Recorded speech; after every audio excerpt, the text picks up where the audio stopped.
suatu media yang dimana media ini mampu menyimpan suatu informasi atau menyimpan dalam skala besar. Jenis media penyimpanan data itu ada dua. Yang pertama, memori internal. Yang kedua, memori eksternal. Memori internal adalah bentuk memori yang dipasang menyatu dengan prosesor.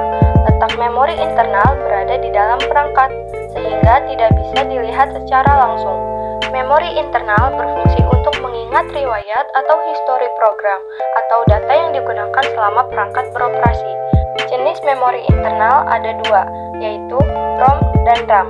Yang pertama, ROM. ROM adalah perangkat keras atau hardware di dalam komputer. Fungsinya adalah dapat digunakan untuk menggunakan firmware, distribusi software komersial, dan menyimpan dengan keamanan tinggi. Yang kedua, RAM. RAM adalah perangkat keras yang isinya dapat diubah dan ditulis ulang berkali-kali. Fungsinya adalah untuk membaca sebuah data dan mempercepat kinerja proses informasi komputer. Memori eksternal biasa disebut juga perangkat keras untuk melakukan operasi penulisan, pembacaan, dan penyimpanan data di luar memori utama. Memori eksternal mempunyai dua tujuan utama, yaitu sebagai penyimpanan permanen untuk membantu fungsi RAM dan untuk mendapatkan memori murah yang berkapasitas tinggi bagi penggunaan jangka panjang.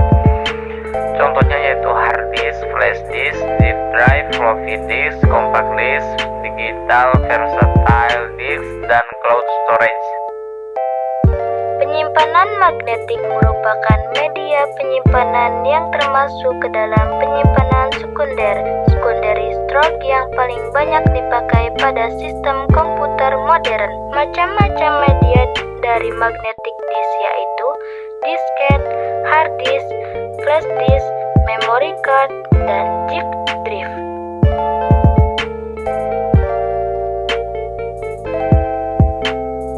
Kelebihan dan kekurangan menggunakan magnetic disk. Satu kelebihan. Yang pertama, digunakan untuk penyimpanan data dengan organisasi file langsung. Yang kedua, mampu menampung data dalam jumlah yang sangat besar. Yang ketiga, akses terhadap suatu record dapat dilakukan secara sekuental atau direct. Yang keempat, waktu yang dibutuhkan untuk mengakses suatu record lebih cepat. Yang terakhir, respon time yang cepat. Yang kedua yaitu kekurangan menggunakan magnetic disk. Yang pertama, harga yang lebih mahal sehingga tidak efisien. Yang kedua, musuh utama dari media yang menggunakan magnet seperti disket, floppy, dan hard disk adalah jamur dan karat. Karena jamur dan karat ini, maka daya tahan atau umur media ini menjadi pendek. Kali ini kita akan membahas tentang apa itu hard disk dan bagaimana cara kerja hard disk. Hard disk merupakan bagian dari macam-macam media penyimpanan magnetik. Jadi, kalau kalian punya laptop atau komputer, kalian pasti menyimpan banyak file kan?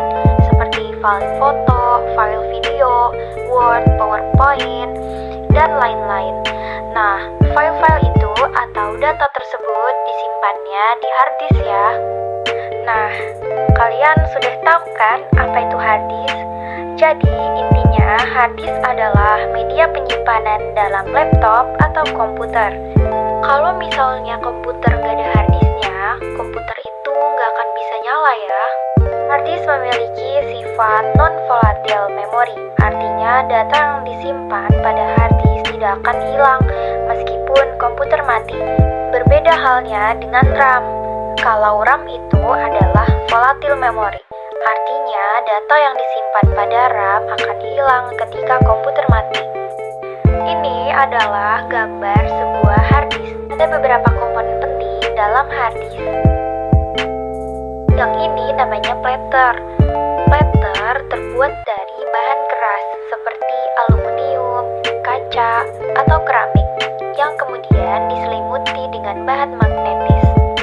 Platter memiliki fungsi yang paling penting dalam sebuah hard disk, yaitu berfungsi untuk menyimpan data. Jadi, data-data kalian itu sebenarnya disimpan pada piringan platter ini ya guys. Kalau platter kalian sampai tergores atau rusak, tentu saja data kalian juga akan hilang atau rusak. Selanjutnya, yang ini namanya spindle. Nah, komponen ini berfungsi untuk memutar platter dengan kecepatan yang sangat tinggi.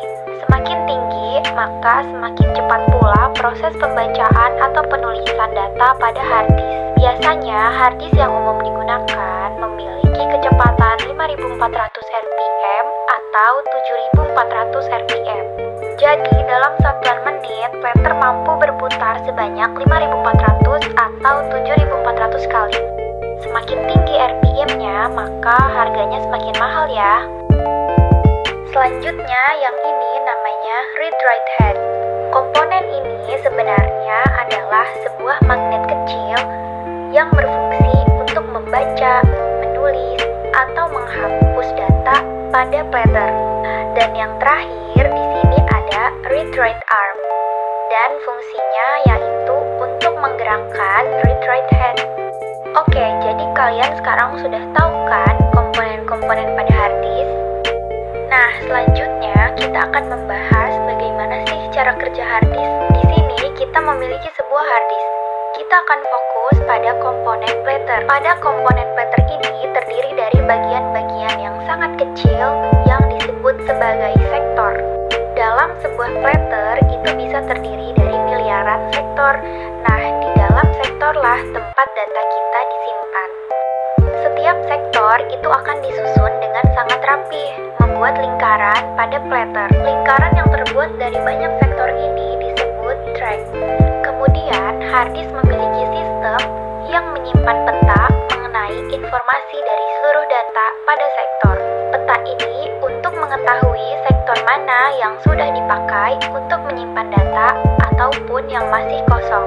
Kalau kalian pakai file Windows, file ini disebut juga file allocation table atau FAT.